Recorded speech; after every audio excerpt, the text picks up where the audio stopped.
नमस्कार। नारी सप्तक श्रेणी के 7वें और अंतिम दिन आज हमारे बीच एक सक्षम, सशक्त, तेजस्वी, निर्भीक, संवेदनशील और कर्म के तत्व से सबर समर्थ महिला राजनीतिज्ञ आदरणीय श्रीमती स्मृति ईरानी जी, माननीय केंद्रीय मंत्री श्री उपस्थित हैं। कुछ ही देर में हमारे साथ हमारे गुजरात राज्य के शिक्षण मंत्री श्री आदरणीय भूपेंद्र सिंह जी भी जुड़ने वाले हैं। आज हमारे साथ उपस्थित है doctor Baba Saheb Ambedkar open university की कुलपति महोदया आदरणीय अमी उपाध्याय जी। आप सबको वंदन।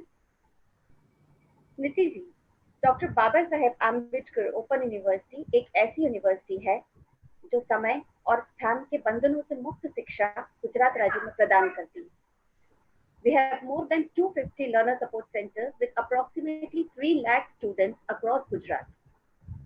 यूनिवर्सिटी में निरंतर हर क्षेत्र में राष्ट्रीय अंतर्राष्ट्रीय कॉन्फ्रेंस, वर्कशॉप, लेक्चर सीरीज हम लोग आयोजित करते हैं और शिक्षा जगत से जुड़े हुए लोग इसमें हमारे साथ जुड़ते जाते हैं।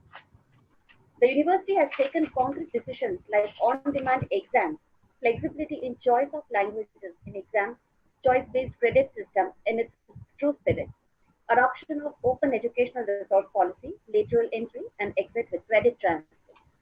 Innovative implementations like more than 1,000 video recordings from morning 8:30 to evening 7 by subject expert in just 1 year in the state-of-the-art studio, or we call it as Chaitanya Studio. Gurukul Learner Support Center for counseling sessions at University campus.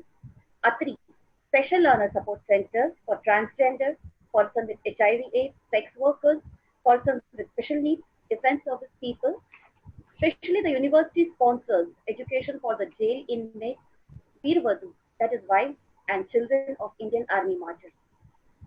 University organized Stage Trusha Talent Hunt program, a unique and first event in its kind across globe as we cater to different age groups.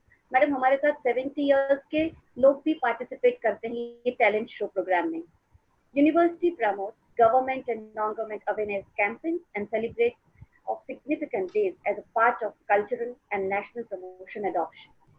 Madam, this was brief introduction about our university and its working. We try to reach maximum people across Gujarat. और अब आइए हम जानते हैं हमारी आज की मुख्य मेहमान की जीवन यात्रा, उन्हें जाने और उन्हें पहचाने। Smriti Irani ji, an Indian politician, former model. Yes, ma'am. હવે તને મારું ઇન્ટ્રોડક્શન ગુજરાતને આપવું પડે તો કેવું કહેવાય? મેડમ, તમારું ઇન્ટ્રોડક્શન નહીં, નામ જ કાફી છે, પણ લોકોને તમે જે સ્ટ્રગલ કે કેમ ગુજરાતના લોકો હવે મારી સાથે હિન્દીમાં બોલવા માંડ્યા છે। मैम, हमारे साथ गुजरात के बाहर के लोग भी जुड़े हैं और इंडिया के बाहर के लोग भी जुड़े हैं। हम लोग फेसबुक, निश्चित रूप से उन सबको मैं आभार व्यक्त करती हूँ कि आज मुझे अमी जी ने आवा ने यहाँ पर मौका दिया कि आप सबके सम्मुख मैं अपनी बात कह सकूं। તેમ છતાંય જેટલા ગુજરાતીઓ જોડાયેલા છે મને એવું લાગે છે આવાએ મારી સાથે ખૂબ જ મોટો અન્યાય કર્યું છે કે હું અમેઠીની સાંસદ થઈ ગઈ છું એટલે હવે મારી સાથે હિન્દીમાં બોલવા માંડી। મેડમ, આપ હંમેશા ગુજરાત પ્રિય છો અને ગુજરાત પ્રિય રહેશો, પણ તમારી જે સ્ટ્રગલ અને જીવન યાત્રા છે ને એ બધાને એક વખત યાદ અપાવવાની છે આજે આપણે વાત કરીએ એના પહેલા, એટલે મારે ખાલી એ કરવું છે અને this is just for you. Smriti Irani ji, an Indian politician, former model, TV actress and producer, presently serving in the cabinet of Honorable Prime Minister Narendra Modi ji as Minister of Textiles and was given additional charge of Minister of Women and Child Development in second cabinet of Modi ji since 2019. Smriti ji, आप 2004 में महाराष्ट्र से युवा मोर्चा की vice president रह चुकी हैं। 2010 में जी ma'am 2003 university का कार्यक्रम है इसलिए सभी बिंदुओं पर करेक्शंस करने पड़ेंगे। बिल्कुल बिल्कुल। आप national secretary of BJP and then president of Mahila Morcha भी रह चुकी हैं। 2011 में જે આપે કહ્યું એમ આપના ગુજરાત પ્રિય લોકો સમક્ષ ગુજરાત से राज्यसभा की मेंबर ऑफ पार्लियामेंट रह चुकी हैं।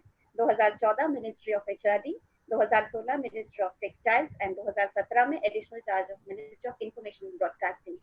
मैडम, आप एचआरडी की यूनियन मिनिस्टर रह चुकी हैं, इसलिए आपके काफी सारे इनिशिएटिव्स ने हम सबको बहुत मदद की है और उनमें से कुछ का मैं बिल्कुल उल्लेख करूंगी। आपके 2014 से 16 में यूनियन मिनिस्टर ऑफ एचआरडी होने के नाते the impact research innovation and technology NIRF national institute ranking frame for Swayam study webs of active learning for young aspirants mind, ज्ञान, उड़ान योजना जैसे अनेक इनिशिएटिव्स मैडम आपने लिए।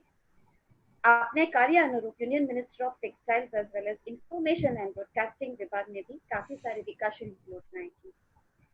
Women and child development minister होने के नाते आपने committee on gender budgeting, amendment to the protection of children from sexual offences POCSO act 2019 किया है। भारतीय पोषण कृषि कोष की शुरुआत की है। आपने विविध क्षेत्र में बहुत सारे अवार्ड भी प्राप्त किए हैं ma'am. Young global leaders from India by world economic forum WEF in 2015। You said goodwill ambassador to India for WHO ORS programme भी आप रह चुकी हैं। और सबसे important in 2019 Femina's power list under the theme women who change the game for victory to Amethi. आप giant killer के नाम से पूरे भारतवर्ष में और ग्लोब में पहचानी। आटलो मोटो जायंट नो तो मैडम હતો અમારા બધા માટે હતો। साल 2000 से 2010 तक लगातार हम सबको टीवी, थिएटर और फिल्म के माध्यम से स्ट्रॉन्ग इंडियन वैल्यूज दिखाने के लिए जो उस टाइम पे बहुत ज्यादा आवश्यक थे, आपको ITA awards and milestone award भी प्राप्त हुए। मैडम आपकी कर्मठता को वंदन करती हूँ। मैडम आपने खूब खूब वंदन करो। जो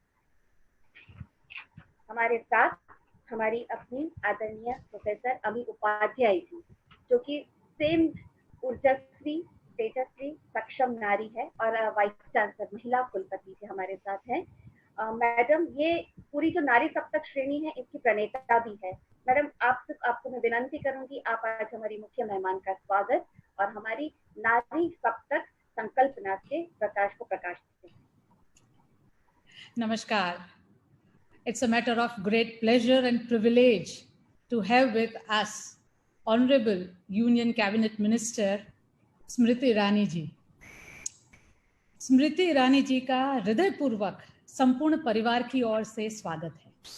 मैडम, स्वागत है आपके सामर्थ्य का, स्वागत है आपके स्वाभिमान का, स्वागत है स्मृति जी के स्मृति तत्व का। क्योंकि आज आप हमारे साथ जुड़ी है उसकी एकमात्र वजह है, ये आवा जी ने बहुत लंबा जो आपका मैराथन इंट्रोडक्शन दिया, उसके पीछे जो स्मृति तत्व है, बस उसको मैं नमन करते हुए आपका स्वागत करती हूँ। Thank you ma'am. हमारे बहुत ही within very short time our education minister, honourable education minister Bhupendra Singh Chudasama sir would be joining very soon to us. जब काली घटा छाए, अंधेरा सच को निगल जाए, जब दुनिया सारी डर के मारे सर अपना झुकाए, तू शोला बन जा, हाँ वो शोला बन जा जो खुद जल के जहां को रोशन कर दे। जो तोरे डाक सुनी कोई ना आवे, तू एकलो जाने रे, तू एकलो जाने, एकलो जाने, एकलो जाने रे। नारी सप्तक श्रेणी में 6 दिन से हम जो स्त्रियों को, नारियों को सुन रहे हैं, वो इस टैगोर की पंक्तियों को जी रही है। किसी के बुलाने की राह नहीं, वो अपनी यात्रा करती रही है। पहले दिन जब मैंने आपको बताया था कि नारी सप्तक श्रेणी में ऐसी नारी आएगी who will not be great talkers but doers, उनके हर शब्द में प्रतीत जीवन होगा। आज हम जब 7वें पड़ाव पर बैठे हैं तो मैं कहती कि 7वां और आखिरी पड़ाव, लेकिन आज 7वें और आखिरी पड़ाव में हमारे साथ जो तेजस्विनी विदुषी रूबरू हो रही है, मुझे लगता है हमारे जीवन का, सारे व्यूअर्स के जीवन का शायद एक ये पहला पड़ाव होगा नई जिंदगी का। नारी सप्तक श्रेणी को शुरू करने के पीछे 2-3 कारण थे। पहला कारण तो ये था कि जब हम स्त्री की, नारी की बात करते हैं तो वो आधा आकाश आधी भूमि है। अगर आधी भूमि आधा आकाश, तो उसका प्रदान भी आधा होना चाहिए।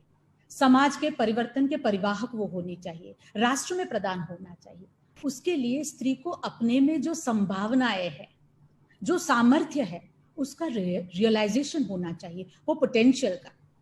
आई am reminded of a small anecdote. Once an egg of eagle was placed amongst the eggs of prairie chicken. वो बच्चा, ईगल का बच्चा प्रेरी चिकन से उनके साथ बड़ा हुआ. Once she witnessed a soaring flight height of that eagle, and she thought that काश मैं भी इसके जैसे उड़ सकती. आसपास के सारे prairie chicken ने कहा, you are like us, you cannot fly. And she thought, yes, I am not an eagle, I am a prairie chicken. And she was born as an eagle. She was really born to be living life of an eagle, but she was doomed to die the life of prairie chicken with still music within herself. The only reason she never realized the potential within herself. नारी सप्तक श्रेणी का एक उद्देश्य ये है कि स्त्रियों को अपने में रहे सामर्थ्य का, उस संभावनाओं का एक रियलाइजेशन हो. हमारे आदरणीय, हमारे माननीय प्रधानमंत्री जी, मुख्यमंत्री जी आज हमारे सामने मैडम बैठी एक उदाहरण है कि नारी स्त्री सशक्तिकरण में मानते, उनमें रहले सामर्थ्य और संभावनाओं को पहचानते हैं, प्लेटफॉर्म देते हैं. काफी टाइम ऐसा होता है कि काफी लोग समझते हैं the youngest union cabinet minister in front of us, she has been lucky. हमारे इतने दिनों में पद्मश्री, पद्म विभूषण, मैग्सेसे अवार्ड से हम 6 दिनों में मिले. दे वर लकी, नसीब वाले. No, there is a huge story of struggle behind that success. वो लक का जो आप चेहरा देखते हो, उसके पीछे एक संघर्ष गाथा है. तो हम इसके लिए यहाँ इकट्ठे हुए हैं. आज मैं बहुत खुश हूँ, हमारे सामने स्मृति जी है. मैडम, हम 4 या 5 सवाल जवाब में एक विनंती के साथ आपको सुनेंगे. 16-17 साल की एक लड़की जो मुंबई आती है, एक्ट्रेस बनती है. प्रोडक्शन हाउस उसका एक माइलस्टोन होता है. काफी सालों तक एक्ट्रेस में अवार्ड्स विन करती है, क्योंकि सास भी कभी बहू थी कि तुलसी बनकर 4 दीवारों में आदर्श पुत्र वधू के स्वरूप में घर को स्वर्ग का स्वरूप जो देती है.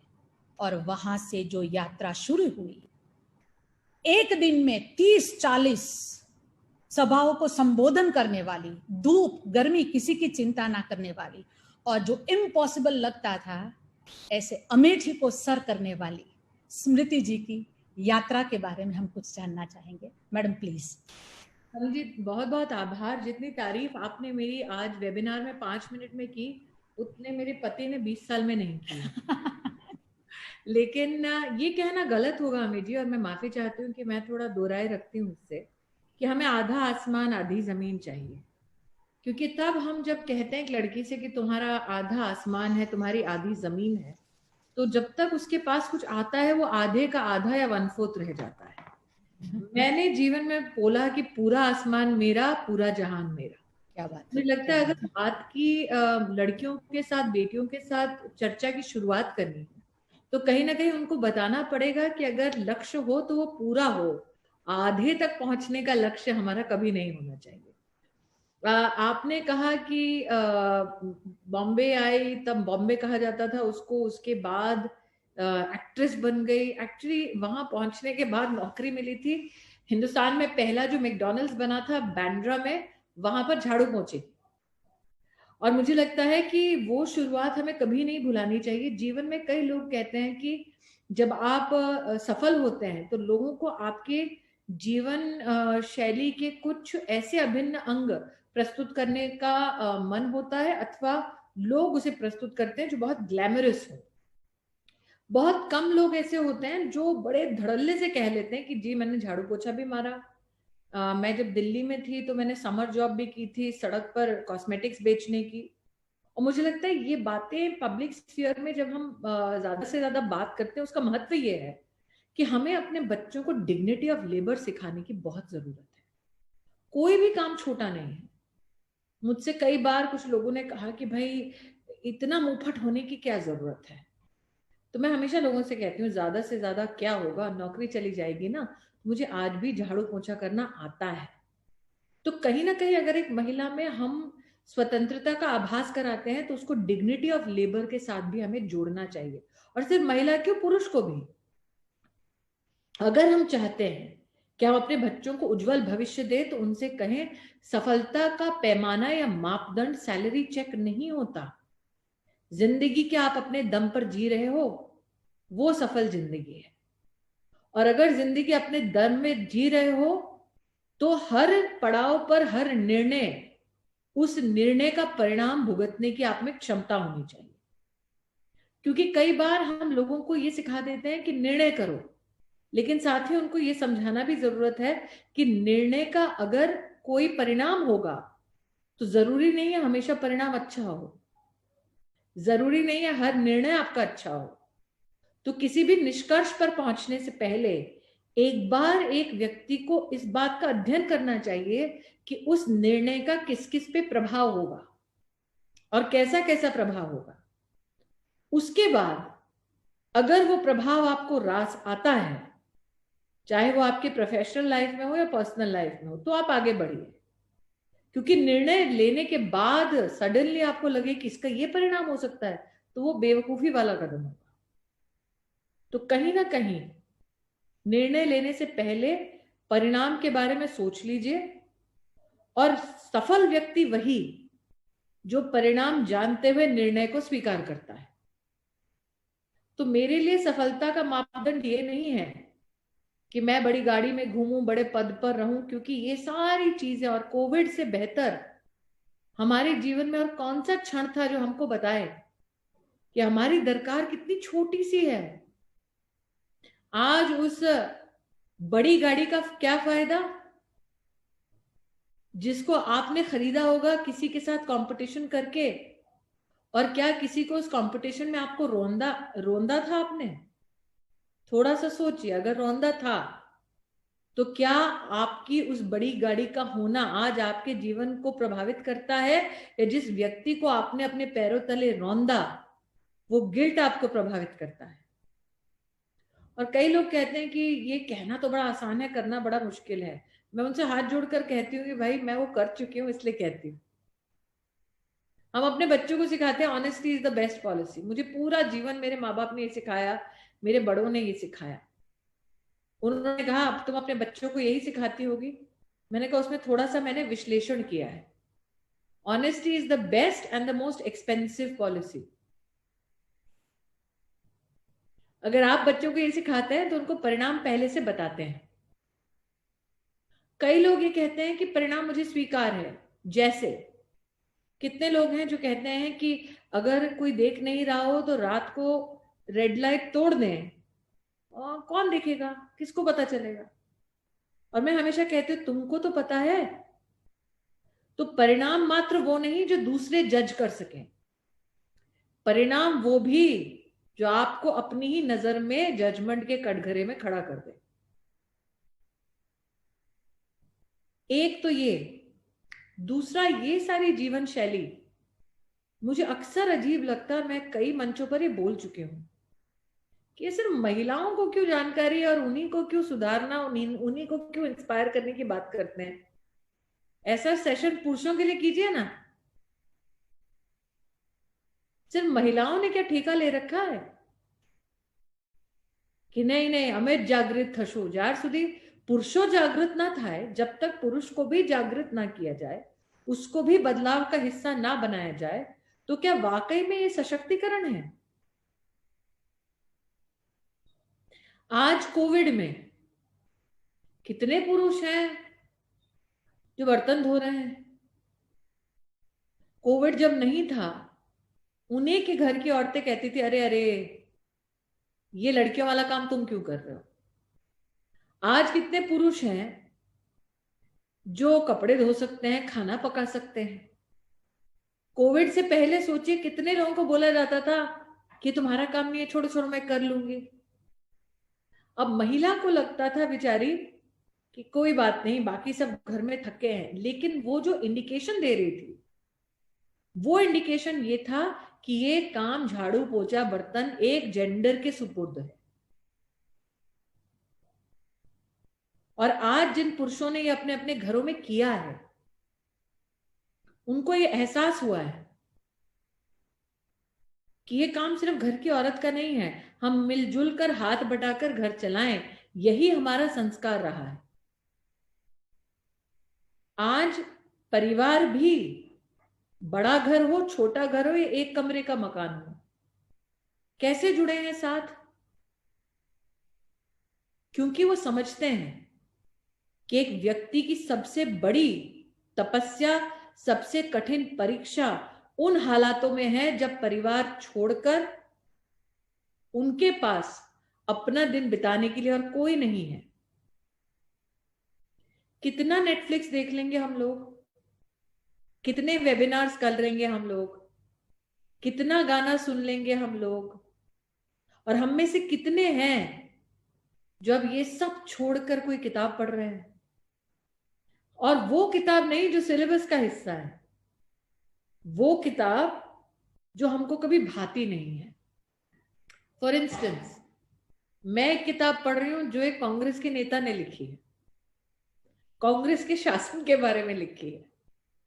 अब अक्सर लोगों का ये मानना होगा कि बीजेपी वाले पढ़ेंगे नहीं ऐसी चीजें, क्योंकि हमारा तो पॉलिटिकली लोग कहते हैं 36 का आंकड़ा है, लेकिन मोदी जी ने हमेशा कहा कि मतभेद हो सकता है, मनभेद समाज में नहीं होना चाहिए, और जब मतभेद हो तो शब्दों की गरिमा, भले ही कटाक्ष कितना क्यों ना करना पड़े, लेकिन एक मर्यादा में हम रहकर करें।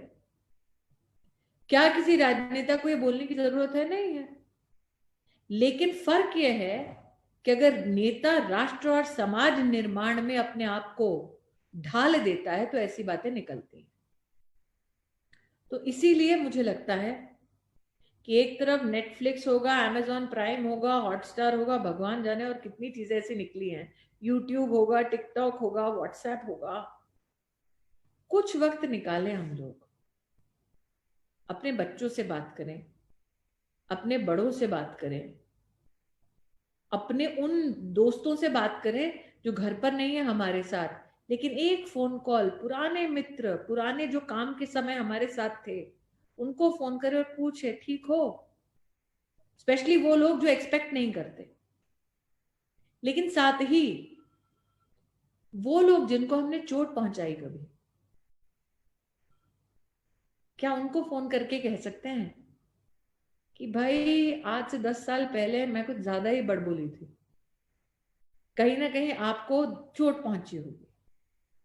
क्योंकि अमी जी, वार तलवार का जितना घातक है उतना ही शब्दों का वार इंसान को मार देता है। क्या बात है जी जी। तो कहीं ना कहीं हम ऐसे तो नहीं है कि संत पुरुष हैं कि हमारे हाथों या हमारे शब्दों से त्रुटि ना हुई हो, जरूर हुई होगी कभी ना कभी। क्या जिसके खिलाफ हमने कुछ बोला या जिसको हमने चोट पहुंचाई, क्या उसको एक बार फोन करके इन हालातों में सॉरी कह सकते हैं? या जिसने हमारे साथ पक्षपात किया, क्या उसको माफ कर सकते हैं? तो मुझे लगता है कि जेंडर पर निर्भर नहीं करता, महिला हो या पुरुष, कोई भी उम्र का व्यक्ति हो, ये उस पर निर्भर करता है कि वो इस संस्कार को कितना बढ़ाता है। क्या ये संस्कार कोविड के लिए बना था?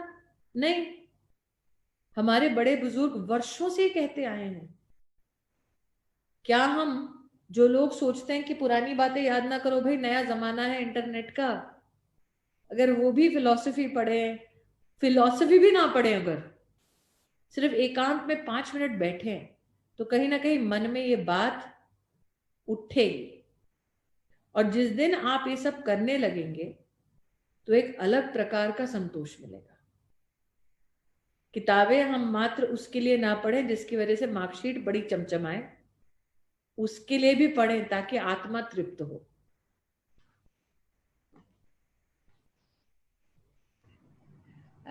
Thank you so much madam. आपने अपने परिवार का जिक्र किया।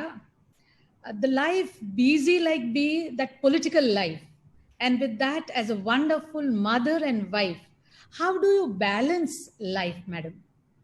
Why do we always ask women how do you balance life? Because there are higher expectations from the women. And that is where the problem is. Okay. We are supposed to ask men this question as well. बच्चे सिर्फ औरत के नहीं होते, पुरुष के भी होते हैं। उनसे पूछिए ना, भाई तुम्हारे 2 बच्चे हैं, तुम घर कैसे बैलेंस करते हो काम के साथ? Somewhere maybe our belief system or conviction. No, nothing to do with belief system. It has got to do with working women's guilt systems. and I am not guilty at all. Why? Because then this is the thought process I pass on to my daughter. Very good. And that is not what I want to pass it on. एक महिला को हम बार बार ये देखते हैं, अरे मेरी माँ बहुत अच्छी है, क्योंकि जब वो बीमार होती है बेचारी वो अपनी चिंता नहीं करती है, वो डॉक्टर को नहीं बुलाती है, वो कितनी उदार है. क्यों भाई? अगर एक महिला बीमार होती है और अगर वो डॉक्टर से संपर्क करती है तो उस महिला को उस बात का गिल्ट नहीं होना चाहिए. बच्चा बीमार होता है, पति बीमार होता है, सास ससुर बीमार होते हैं, तब हम लोग जाके तुरंत डॉक्टर को फोन करते हैं. खुद होते हैं तो हम कहते हैं चल भाई क्रोसिन खा लेंगे, कॉम्बीफ्लैम खा लेंगे, पैरासिटामोल लाओ, एनासिन लेके आओ, एंटासिड लेके आओ. क्यों? जितनी अहमियत बच्चों की है, पति की है, परिवार की है, उतनी ही अहमियत हमारी है. ये कहने से महिला एरोगेंट नहीं हो जाती, ये कहने से उसका मातृभावना कम नहीं हो जाती.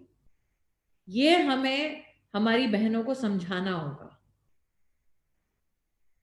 कि अगर तुम सबकी रोटी की चिंता कर रही हो और खुद भूखी रह रही हो, वो त्याग बार बार इस बात का हमें एहसास दिलाता है, you are not putting yourself at equal par with the rest of your family. Being a mother, being a wife does not mean that you are lesser of a human being. और अगर वाकई में emancipation of women की हमें बात करनी है तो हमें एक औरत को समझाना है कि जितनी चिंता तुम्हारे परिवार की स्वास्थ्य की तुम करती हो, उतनी ही चिंता तुम्हें अपनी भी करनी है. तुम जीवित रहोगी, स्वस्थ रहोगी, तो तुम्हारा परिवार स्वस्थ रहेगा. जितना तुम अपने परिवार से हो, उतना ही तुम्हारा परिवार तुमसे है.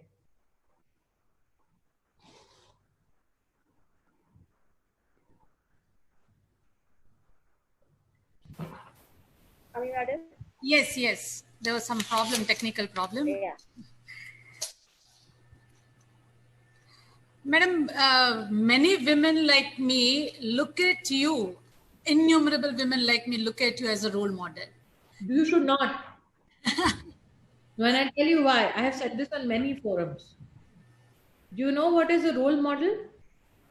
A role model is a mother that fights against all odds and gives birth to a girl child. A role mother is a mother or a woman who supports you so that you can become financially independent. A role model is a person who will take some of the most challenging times and convert it into opportunities for people who cannot afford it. So do not make film stars, actors, people like me a role model. You have a hero at home, you have a hero in your villages, you have a hero in your cities, you have a hero in your gully. Let's recognize them. Everybody, especially those, Amiji, who have joined your open university because they could not complete their education are working. They are 40, 50, 60 years old. Yes, madam. वो hero हैं आपके, क्योंकि उन्होंने जिंदगी अपनी बिता दी काम करते करते. अब वो अपनी शिक्षा पूरी करने चाहते हैं. मेरे लिए वो इंसान हीरो है, क्योंकि उसने कितनी जलील वो इंसान हुआ होगा लाइफ में, उसकी कितनी कसक रही होगी जीवन. मुझे मालूम है, मुझे कितने लोगों ने अनपढ़ कहा है, मुझे मालूम है कैसा फील होता है. तो वो जितने आपकी यूनिवर्सिटी से जुड़े लोग हैं जो आज 40, 50, 60 साल की उम्र में पढ़ाई अपनी पूरी करना चाहते हैं, मेरी नजर में वो हीरो है. Yes, I really feel proud that I'm looking at my mother like that, and a mother of a single daughter. Really feel proud of it. Madam, what would you call to be strengths of you as an individual? आज जो स्मृति ईरानी जी है madam हमारे सामने, उनको बनाने के लिए कौन से अंदर से ऐसी ताकत आई जो सारे संघर्ष के समय में साथ रही? When you look at yourself as a very strong person, you are a millimeter away from being arrogant.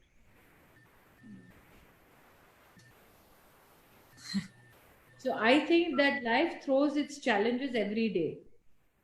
Every person every day will not be strong because circumstances that we address will be different.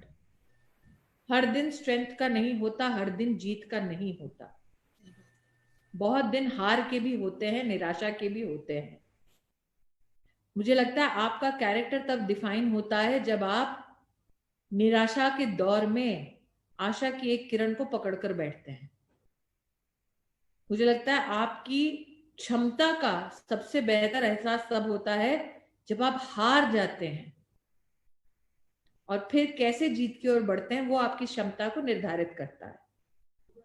लेकिन जब आप जीतते हैं तब आप ध्यान रखें कि उस जीत का अहंकार कभी ना हो,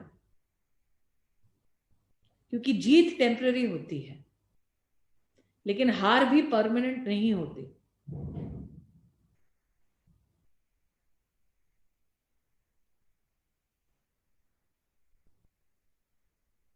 अमीबेन તમારી आवाज જ ચાલી ગઈ છે.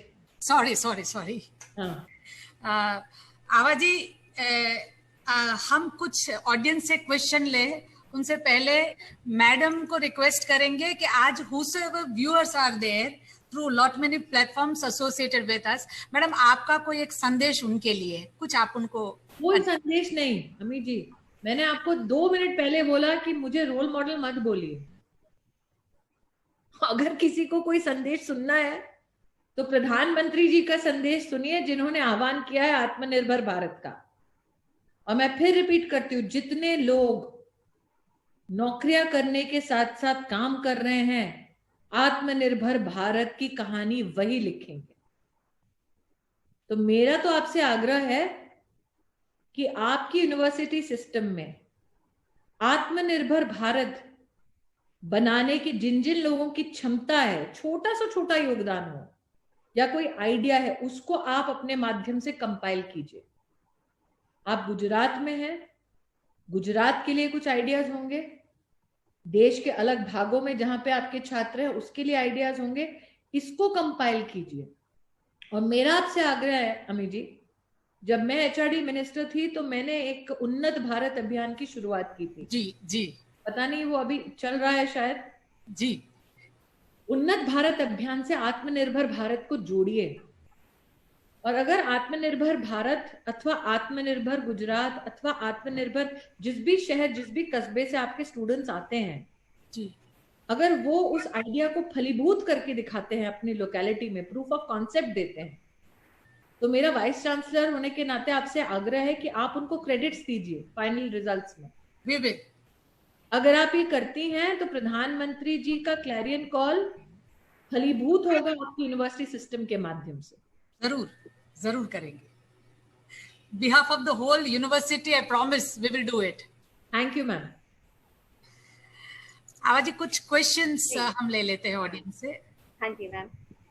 स्मृति जी, आज ऑडियंस जहाँ जहाँ से देख रही है मेरे पास हर एक माध्यम से कुछ प्रश्न आ रहे हैं. अगर आपकी परमिशन हो तो मैं 1-2 क्वेश्चंस आपसे पूछूं. जी.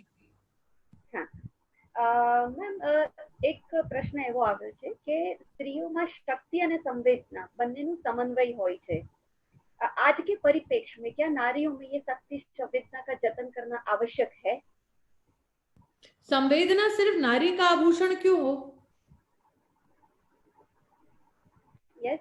संवेदना सामाजिक आभूषण होना चाहिए.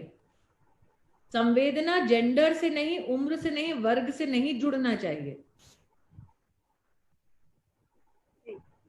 तो बहुत जरूरी है कि आप संवेदनशीलता को जेंडर में ना जोड़ें. लोगों से आह्वान करें कि संवेदनशील होने का ठेका सिर्फ महिलाओं ने नहीं ले रखा, पुरुषों ने भी लिया हुआ है. मैम, एक और बात है, हम तब जैसे आगे भी बात हुई कि आज की जो नारी है या आज का जो समाज है, परिवार है, उसमें बहुत ही बदलाव आया है. तो राष्ट्र भावना और राष्ट्र भक्ति के लिए हम लोगों को क्या क्या करना चाहिए? जो युवावस्था में लोग हैं हमारे साथ, यूनिवर्सिटी के लोग हैं. सच बताओ, इस धरती पे जन्मी हो, इस धरती से प्रेम करना तुम्हें क्या सिखाना पड़ेगा? बिल्कुल नहीं. तो फिर ये क्वेश्चन ही अपने आप में गलत है. मैम अभी के यंगस्टर्स को हम देखते हैं क्या बहुत अभी के यंगस्टर्स में भी उनको अपने देश से प्रेम है भैया। आप एक हिंदुस्तानी को ये सिखाओगे कि हिंदुस्तान से प्यार कैसे करें? सब थोड़ी ना राहुल गांधी है। जी जी जी बिल्कुल।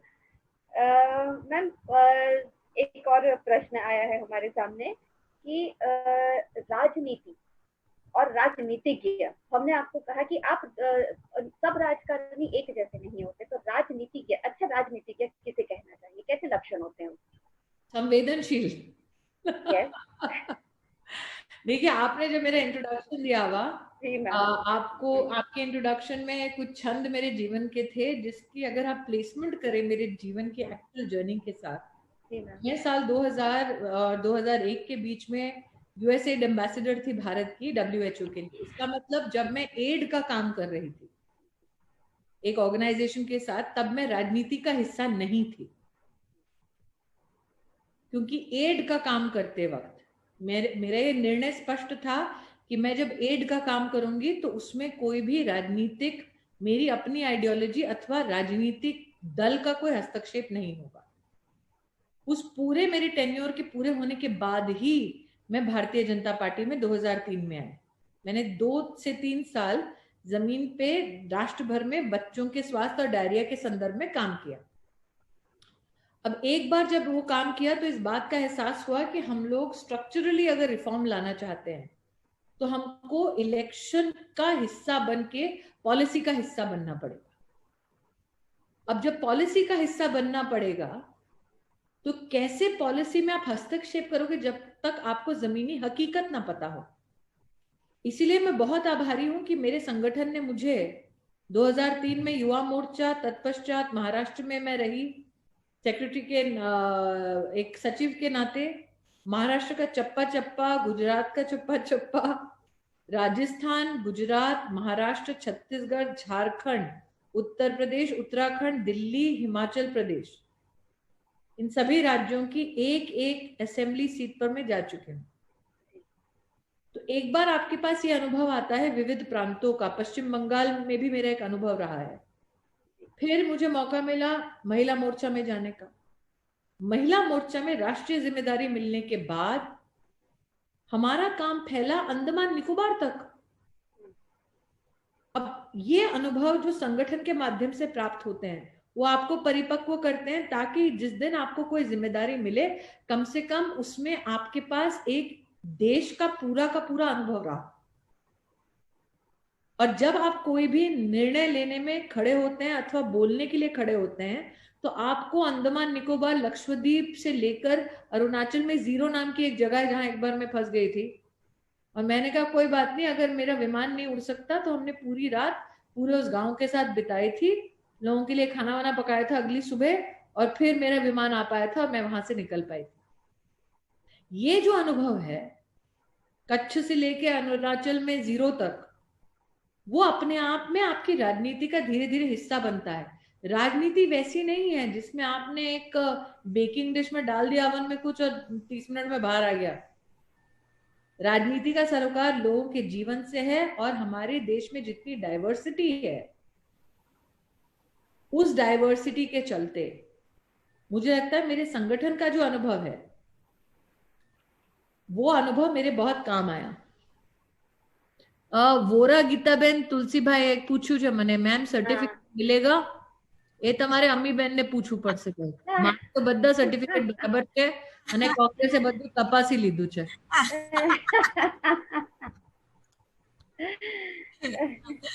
Madam is very well known for rare quality of wit. I have heard her, many times. Very good sense of humor, madam.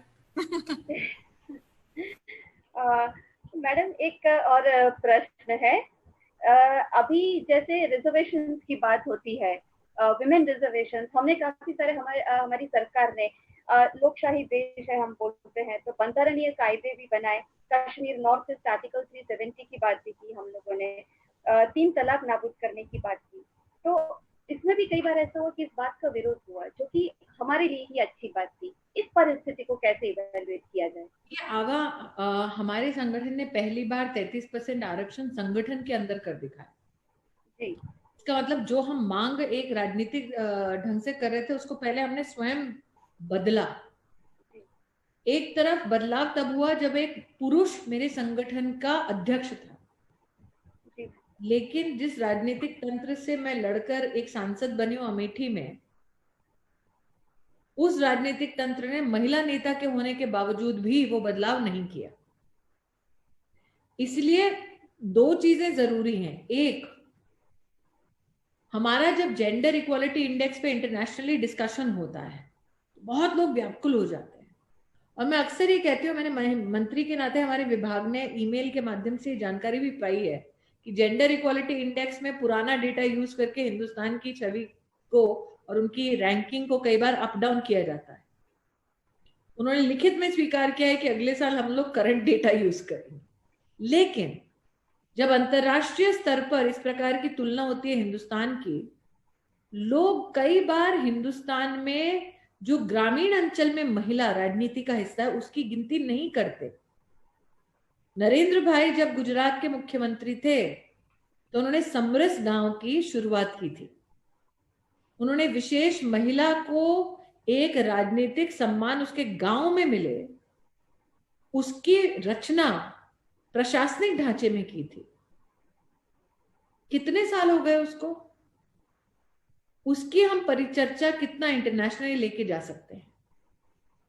मतलब एक गांव को प्रोजित किया था कि सिर्फ आप एक एडमिनिस्ट्रेटिव ऑर्डर या कानून पर निर्भर मत करिए, स्वेच्छा से निर्णय कीजिए कि ये महिला हमारे गांव का प्रतिनिधित्व करेगी। तो इस पहलू के, इस एक विषय के कई पहलू हैं और गुजरात में सफल प्रयोग हो चुका है जिसमें समाज एकजुट हुआ है। मुझे लगता है उस पहलू को आगे दिखाने की बहुत जरूरत है।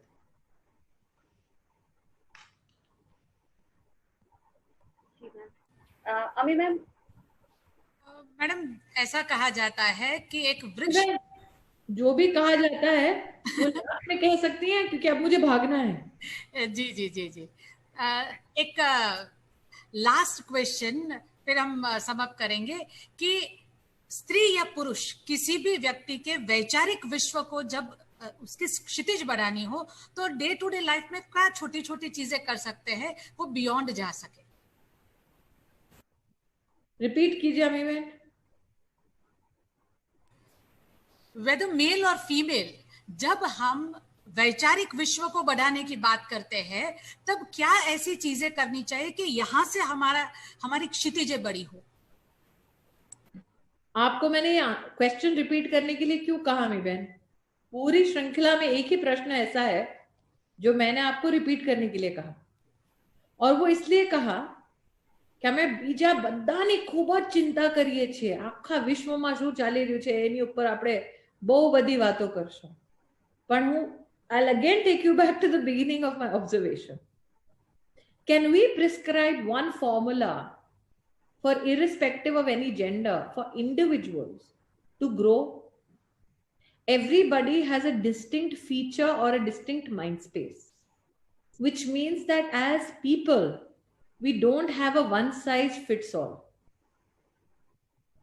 जब कपड़े हम सबके मेजरमेंट्स अलग हैं तो इंटेलिजेंसिया की दृष्टि से भी we will be different.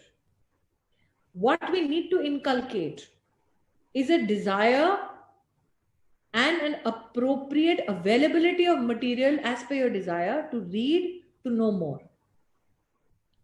हम ये ना कहें कि सामने वाले को इसकी जरूरत है, ताकि उसका एक दृष्टिकोण बदलेगा। हर व्यक्ति को अपनी इच्छा अनुसार पता है कि वो क्या पढ़ना चाहेगा। हमारी जिम्मेदारी है कि जितनी उसकी इच्छा है क्या उतना ही प्रबंध हम कर सकते हैं। आज अगर मैं बैठ के ग्रेज एनाटॉमी पढ़ने लगूं तो ग्रेज एनाटॉमी को भी इम्बाइब करने के लिए, समझने के लिए मुझे वक्त लगेगा। मेरी इच्छा हो सकती है, लेकिन क्या मेरे लिए ग्रेज एनाटॉमी उपलब्ध होगा?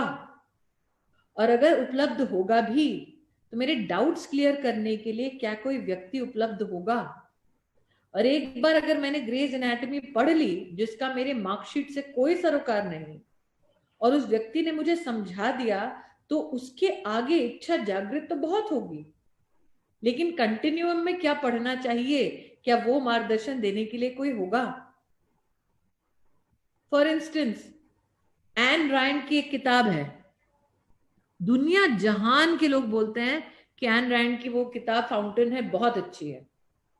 अब फाउंटेन हेड में 2 पन्ने 3 पन्ने 4 पन्ने से ज्यादा पढ़ नहीं पाई, मेरे सर का दर्द हो गया, लेकिन अर्नेस्ट हेमिंग्वे में आराम से पढ़ पाए।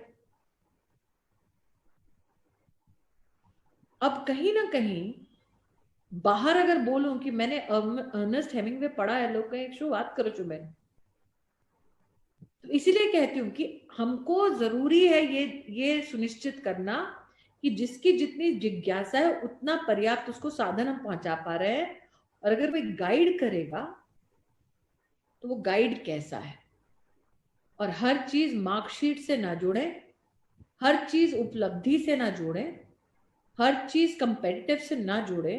Can we read for the sake of reading, imbibe for the sake of imbibing? हर चीज के पीछे अगर हम लोग मतलब लोगों को जोड़ना शुरू कर देंगे, then we are connecting the desire to learn to just read with an outcome. Can we just read for the sake of reading?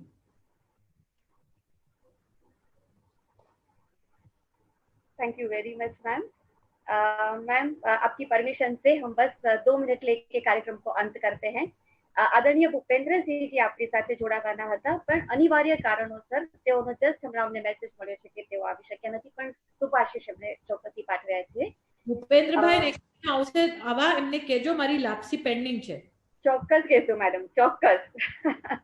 અને મેડમ અમે સાથે લઈને આવશું લાપસી તમારા માટે। હમણાં કોવિડમાં કેટલી જતા જ્યાર સુધી વિજયભાઈ રૂપાણી અને જિલ્લાના લોકો તમને ઓર્ડર નહીં આપે। चौक्कस मैडम। वो कहते हैं ना कि वीर भोग्य वसुंधरा, विश्वास, निर्भयता और आत्मत्याग जैसे गुणों वाली गुजरात प्रिय आदरणीय स्मृति ईरानी जी, आपने हम सबको अपनेपन का एहसास करवाया है और हमारे आमंत्रण को मान देकर यहाँ पर उपस्थित रहकर हमें नारीत्व दर्शन कराया है। मैं doctor Baba Saheb Ambedkar open university की ओर से आपका आभार व्यक्त करती हूँ, और साथ में लोकसभा में आपने जो अटल बिहारी वाजपेयी जी की कविता बोली थी, उसकी सिर्फ 2 पंक्तियां आपके लिए और आपके स्पिरिट के लिए। अगर आज आपके स्टूडेंट्स जुड़े हैं तो लास्ट की पंक्ति अमित जी की अनुमति से मैं ही कह देती हूँ। बिल्कुल मैम, बिल्कुल बोलिए प्लीज। हीरोज वो हैं जो आपकी यूनिवर्सिटी में 40, 50, 60, 70 साल की उम्र में पढ़ रहे हैं। यस, उनको समर्पित अटल जी की ये पंक्ति, क्या हार में क्या जीत में, किंचित नहीं भयभीत में, संघर्ष पथ पर जो मिले ये भी सही वो भी सही, वरदान मांगूंगी नहीं। बहुत बहुत ma'am, salute to you ma'am. आदरणीय प्रोफेसर अमी उपाध्याय जी एक कर्मठ कुलपति और इस नारी सप्तक श्रेणी की प्रणेता, जिनके विचार बीज ने पिछले 6 दिनों से हमें नारी शक्ति का दर्शन करवाया है। Doctor Baba Saheb Ambedkar open university. अगला सेशन पुरुष शक्ति पे कीजिए थोड़ा। Thank you, bye bye. Thank you ma'am, thank you.